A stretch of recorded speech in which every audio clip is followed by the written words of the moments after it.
বিসমিল্লাহ। কোন একজন স্বামী তার স্ত্রীকে বলল, তুমি এই কাজ করেছো কিনা? তখন স্ত্রী অস্বীকার করলো। এরপর স্বামী বলল, তুমি যদি এই কাজ করে থাকো, আমি প্রমাণ করতে পারি, তাহলে তোমাকে তালাক দিয়ে দিব। এরপর স্বামী প্রমাণ পেয়েছে স্ত্রী এই কাজ করেছে। প্রশ্ন হলো তালাক হবে কিনা। এখন ভাইরা আমার, উত্তরটা আগে দিয়ে ফেলি, এরপরে প্রাসঙ্গিক কথা বলি। এতে তালাক হবে না যদি বলে যে তালাক দিয়ে দেব, প্রমাণ হলে তালাক দিয়ে দেব বললে তালাক হবে না, কারণ দেব মানে আমি এখনো দেই নাই, তাহলে তালাক হবে না।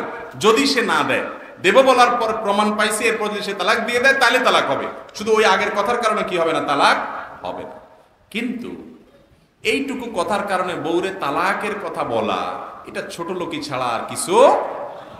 তালাকটাকে আমরা অনেকে মনে করি এটা চকলেট আর কি, মনে চাইলো একটু খুলা গালে দিয়ে দিলাম আর কি। খুব বাজে একটা জিনিস। প্রতিটা মাহফিলে আমি চেষ্টা করি বলার জন্য, আপনাদেরকেও বলছি, যারা বিবাহ করেছেন, যারা বিবাহ করেন নাই সামনে করবেন, খবরদার। স্ত্রীর সাথে মনোমালিন্য তৈরি হয়েছে, গন্ডগোল তৈরি হয়েছে, এমন কাম করে বসছে স্ত্রী যে মাথার চান্দি আপনার পুরো গরম হয়ে গেছে, আপনারা সহ্য হইতেছে না। তো সহ্য না হলে পারলে একটা ধাক্কা দিয়ে দেন, একটা চিমটি দিয়ে দেন, একটা বকা দিয়ে দেন, একটা মারি দেন। যদি বেশি দিয়ে থাকেন তাহলে আপনার পরে সাইজ করা যাবে, আপনার বিচার করা যাবে। অন্তত তালাক দিয়েন না। আমার কথার উদ্দেশ্য হলো অন্তত কি করিয়েন না? তালাক দিয়েন না। কথায় কথায় তালাক দেয়, তালাকের কথা বলে ছোট লোকে। কিছু দোস্ত পাবেন আপনাদের বন্ধুদের মধ্যে, কিছু হইলেই বলে কাটতি তোর সাথে, যা কাটতি। আছে না? কিছু দোস্ত আছে না এরকম? চুলের তিনজন খসলেই কয় কি কাটতি, সকাল বিকাল কাটতি দেয়। কিছু স্বামী আছে এরকম, কিছু হইলেই বলে তোমার তালাক দিয়ে দিব, বাপের বাড়ি পাঠাই দিব, তোমার সাথে সংসার করুন না। কিছু মহিলাও আছে ছোট লোক, কিছু হলে বলে আমার এখন তালাক দিয়ে দিবি তুই।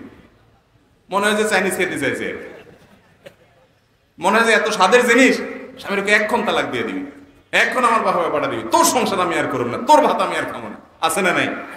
এই মহিলাও ছোট লোক, এ পুরুষটাও খবরদার। এ হুজুর জানেন, অন্যান্য আলেম ওলামারা যারা, ওনারা জানেন, আমরা জানি কত মানুষের চোখের পানি আমরা দেখি। মাসালা জিজ্ঞাসা করতে আসে, কোরআন হাদিসের আলোকে দেখি সংসার টিকে না।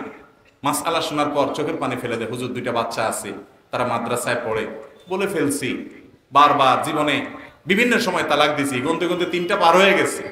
2 বছর আগে একটা দিছি, 1 বছর আগে একটা দিছি, আবার এর নগদ একটা আরেকটা মারি আসছে। আসি এখন বলে হুজুর কি করা যাবে?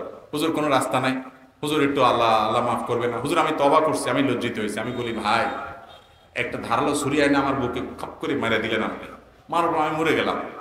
এরপর আপনি বলতেছেন আমার আসলে মাথা রক্ত উঠছিল, আমি বুঝে উঠতে পারি নাই, আমি সরি, জিব্বা কামড়াইতে কামড়াতে জিব্বা ছিঁড়িও ফেলান, আমি তো আর জীবিত হব না। তালাকটা এরকম ডেঞ্জারাস জিনিস। নবীজি সাল্লাল্লাহু আলাইহি ওয়াসাল্লাম বলেছেন, সালাতুন জিদ্দুহুন্না জিদ্দুন ওয়া হাজলুহুন্না জিদ্দুন।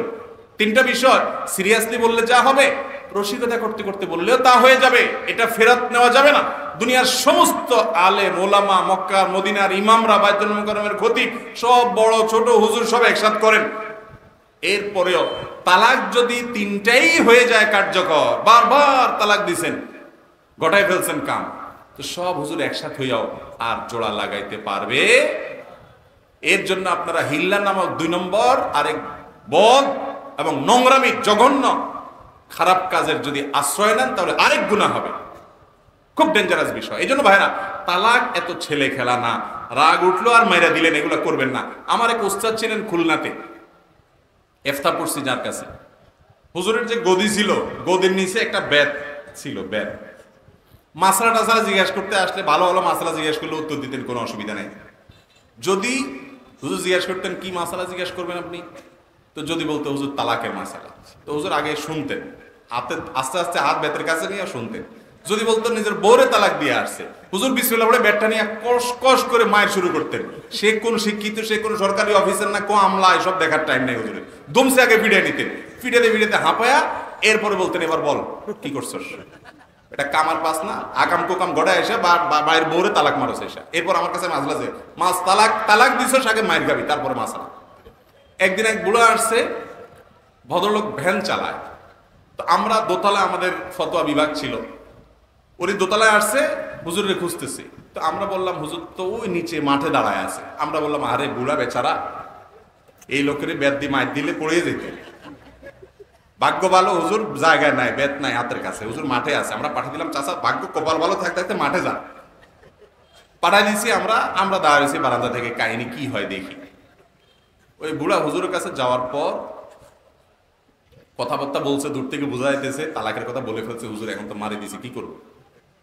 এইটা বলার পর এইভাবে তার কলারটা ধরে বক্সিং শুরু। আমরা তো কাহেরে বুড়ার রক্ষা হলো না বেচারা, বক্সিং শুরু। হুজুরের কথা হলো যে বেটা কামার পাস না, আকাম গড়ায় কিছু হইলেই ওরে তালাক মারা, ছোট লোক কোথাকার। একটা মেয়ে তার বাবার সংসার ছেড়ে, মা বাপ ছেড়ে, সব কিছু ছেড়ে সবাইকে পর করে চিরকালের জন্য তোমার বাড়িতে চলে আসছে।